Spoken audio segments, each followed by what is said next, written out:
thank you so much. First of all, thank you so much for the invitation. And I think that all the essential points have already been raised by you, Svante, and by you, Ambassador Gullgren.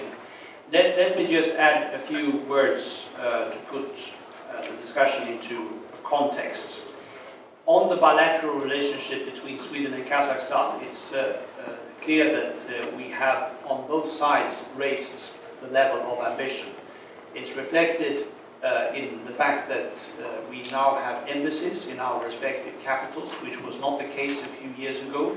It's reflected in the fact that there are now a number of trade missions, cultural events taking place both in Kazakhstan and in Sweden.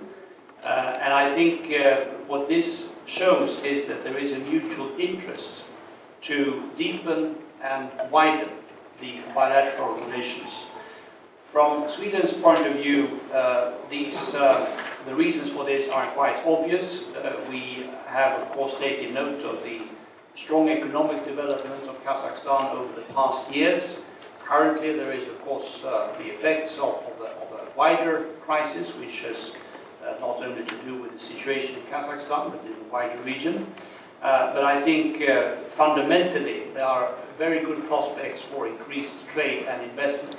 And that constitutes the core of most of Sweden's foreign relations. They are, to the core, very much about trade and investment relations and business contacts.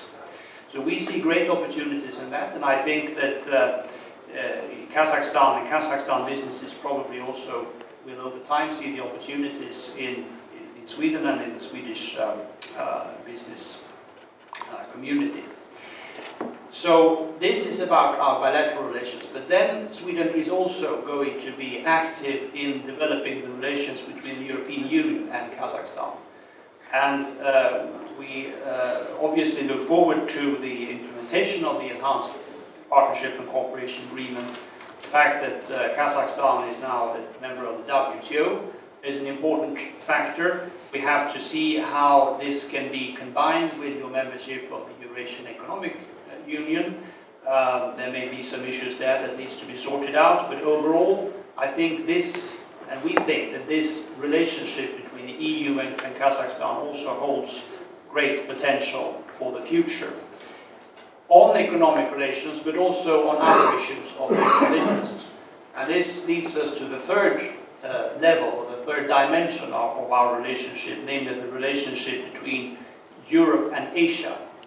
And here, as you indicated, Ambassador, Kazakhstan holds a key position because of the obvious benefits of transportation through Central Asia to cut the costs of transportation between Europe and Asia.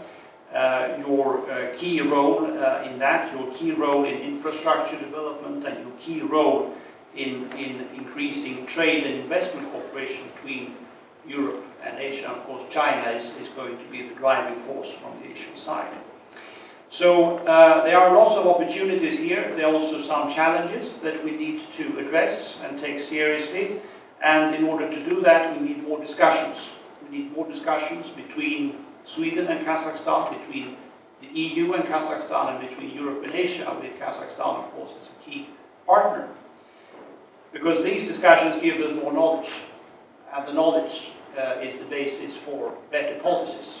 We need better, perhaps more elaborated policy proposals, and it is in that context that we, I and my colleagues from the Ministry of Foreign Affairs, look forward to the discussion here today, this seminar, which I think is just one, but an important step on the road to better understanding, better cooperation, and better policy for the future.